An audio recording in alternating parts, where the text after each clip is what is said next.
तो जैसा कि मैंने कहा था कि अगर आपको एनिमे आई बनाने में प्रॉब्लम्स हो रही है तो आप कमेंट करना, और आप लोगों ने किया भी, जिसे देखकर मुझे बहुत खुशी हुई। तो टाइम ना वेस्ट करते हुए चलिए जानते हैं हम लोग एनिमे आई इजी वे में कैसे बना सकते हैं। तो कुछ बेसिक से शेप्स को यूज करके हम इस टाइप के एनिमे आइज को ड्रॉ कर सकते हैं, लेकिन कैसे, तो चलिए जानते हैं। तो अब हम इन शेप्स का यूज करके आंखों को बनाएंगे। तो सबसे पहले मैं आईलैशेस ड्रॉ कर लेता हूँ, जो कि मैं इसके ऊपर के लाइन पे ड्रॉ करूंगा। और अगर आप आईलैशेस इस तरह से बनाते हो तो अभी से छोड़ दो और इन 2 स्टेप का यूज करो। सबसे पहले आई के अपर लिड पर पतले से मोटे लाइन को खींचना है, और आईलैशेस को बनाने के लिए इस तरह के हाफ राउंड हैचिंग का यूज करना है, क्योंकि किसी नॉर्मल इंसान की पलकें सीधी नहीं होती है। एक बात और, आपको आई बॉल के सेंटर से ऐसे ही लाइनों को उल्टे डायरेक्शन में ड्रॉ करना है, लेकिन थोड़े स्मॉल साइज में, और यही सही तरीका है। तो चलिए अब इसी तरह इसके ऊपर भी हम आईलैशेस बनाते हैं और लोअर लिड को भी ड्रॉ कर लेते हैं। इस लाइन को हम सिर्फ आंख के आधे हिस्से पर ही बनाएंगे। फिर आई के कॉर्नर के लिए एक लाइन खींचेंगे। इसके बाद आइरिस को बनाने के लिए हम 3 मार्क लगा लेंगे, बिल्कुल इस तरह से। ऐसा करने से लाइंस कहाँ से घूमेगी, लोअर लिड और आइरिस के बीच के गैप का पता चलता है। फिर हम आसानी से आइरिस को सही जगह पे ड्रॉ कर सकते हैं। अब हम इसके बीच के प्यूपिल को बनाते हैं, और नीचे के आईलैशेस ड्रॉ करने के बाद आइरिस के बीच में शैडो वाली लाइन खींचेंगे और ऊपर वाले पार्ट को हैचिंग करके उसे थोड़ा डार्क कर देंगे। फिर आई के डेप्थ को दिखाने के लिए थोड़ी बहुत शेडिंग कर देंगे। फिर इसके ऊपर हम हाइलाइट्स बना लेंगे, और हाईलाइट हमें आंखों पे पड़ रही लाइट के हिसाब से देना है। हाइलाइट्स आप अपने हिसाब से भी दे सकते हो। फिर आईब्रो को ड्रॉ कर लेंगे, और थोड़ी बहुत डिटेलिंग करने के बाद तो हम लोगों ने इस शेप से एक आई ड्रॉ कर लिया,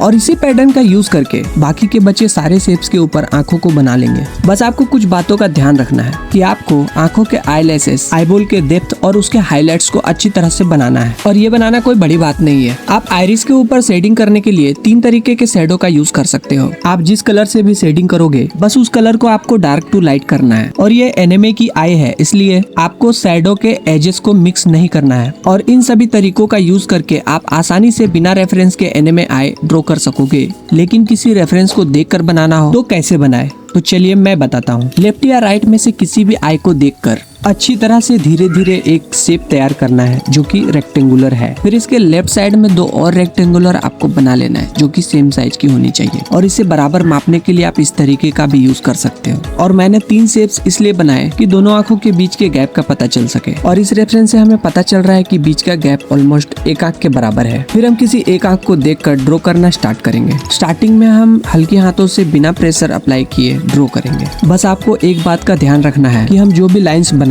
वो प्रॉपर सही दिशा में होनी चाहिए, क्योंकि इन्हीं छोटी छोटी गलतियों के कारण हमारा ड्राइंग खराब दिखने लग जाता है और हम डिमोटिवेट हो जाते हैं। तो क्यों ना हम पहले ही इन गलतियों पे ध्यान दे दें, ताकि हम जो भी बनाए वो परफेक्ट बने। अब आइरिस को बनाने के लिए मैंने रेफरेंस को देखकर जगह जगह मार्क लगा लिया, ताकि ये सही जगह पे बने। बस आपको मार्क लगाते समय लाइनों के बीच के गैप का ध्यान रखना है। और मैं आपको एक इम्पोर्टेंट बात बताता हूँ कि शुरुआत में आप जो भी लाइन खींचते हो, उसी लाइन से हम तुलना करके अगले लाइन को बनाते हैं। और अगर ये बात आपको समझ में नहीं आ रही तो आप कमेंट करना, मैं इसके ऊपर भी वीडियो लाऊंगा, जो कि फ्री हैंड स्केच के लिए बहुत ज्यादा इंपॉर्टेंट है। तो आंखों के ऊपर डार्क शेडिंग करने के बाद अब हम इसके आईब्रो को बनाएंगे। इसके लिए हम रेफरेंस को देखकर 2 लाइंस खींचेंगे, जिससे हमको पता चल जाए कि आईब्रो की स्टार्टिंग पॉइंट कहाँ से है। जिसके बाद हम आराम से आईब्रो ड्रॉ कर सकते हैं। और हाँ, आई के कॉर्नर पे भी आप इस तरीके का मार्क लगा सकते हैं। फिर रेफरेंस को देखकर हम थोड़ी बहुत शेडिंग कर देंगे। उसके बाद हमारा आई कंप्लीट। और इस तरीके से आप किसी भी एनिमे आई को आसानी से ड्रॉ कर सकते हैं। और बात रही हर एक साइड से एनिमे आई ड्रॉ करने की, मैं इस टॉपिक पे भी वीडियो लेकर आऊंगा। और अगर ये वीडियो थोड़ी भी इंफॉर्मेटिव लगी हो तो एक लाइक जरूर कर देना। तो मिलते हैं नेक्स्ट वीडियो में।